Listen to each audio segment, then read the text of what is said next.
بسم الله الرحمن الرحيم. الرحمن علم القرآن،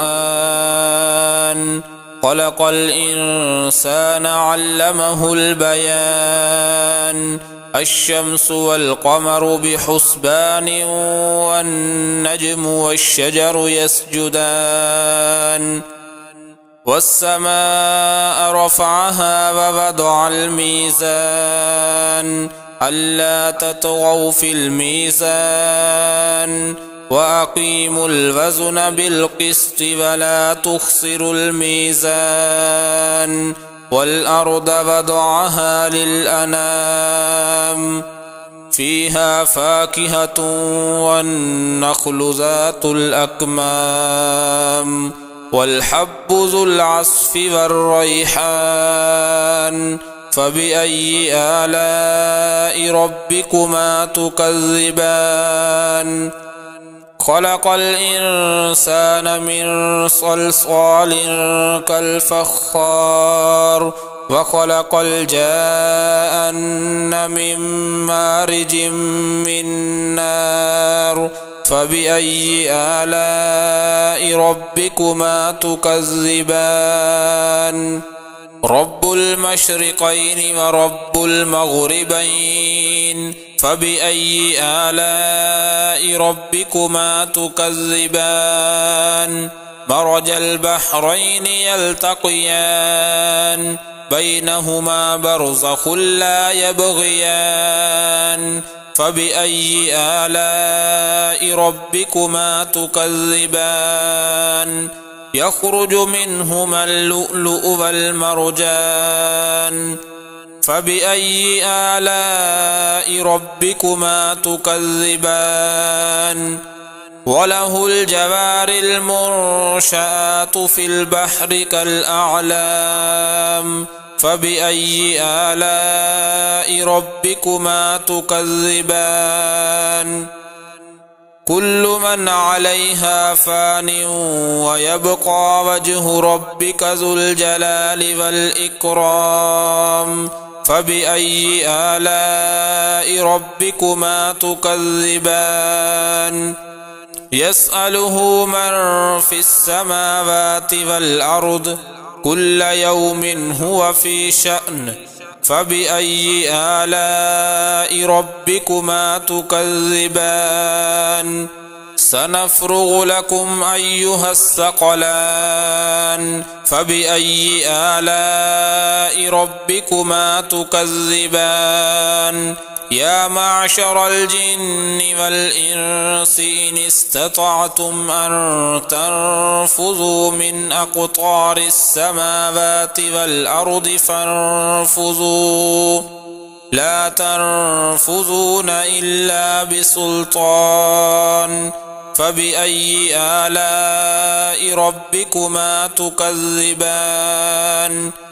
يرسل عليكما شواظ من نار ونحاس فلا تنتصران.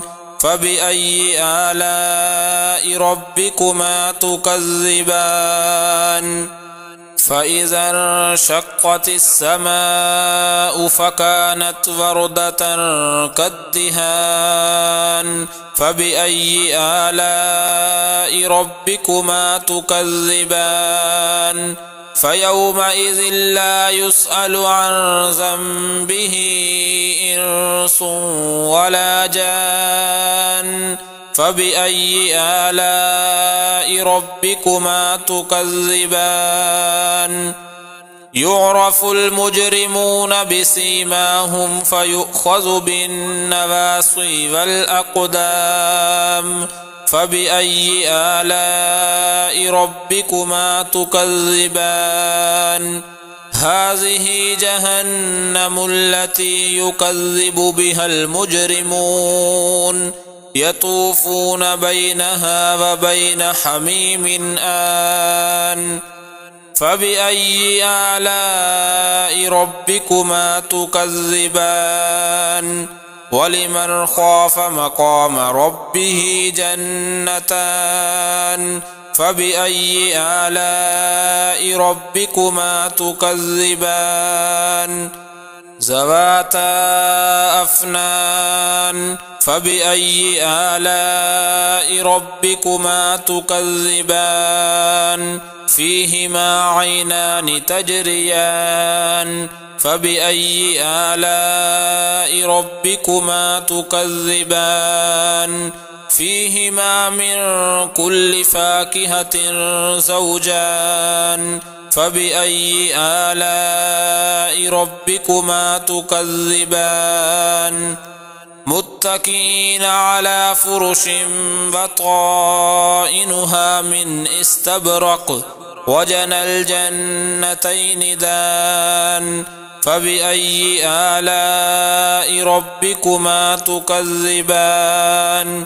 فيهن قاصرات الطرف لم يطمثهن إنس قبلهم ولا جان فبأي آلاء ربكما تكذبان كأنهن الياقوت والمرجان فبأي آلاء ربكما تكذبان هل جزاء الإحسان إلا الإحسان فبأي آلاء ربكما تكذبان ومن دونهما جنتان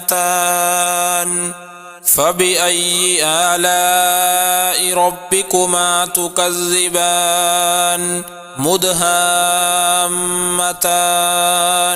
فبأي آلاء ربكما تكذبان فيهما عينان نضاختان فبأي آلاء ربكما تكذبان فيهما فاكهة ونخل ورمان فبأي آلاء ربكما تكذبان فيهن خيرات حسان فبأي آلاء ربكما تكذبان حور مقصورات في الخيام فبأي آلاء ربكما تكذبان لم يطمثهن إنس قبلهم ولا جان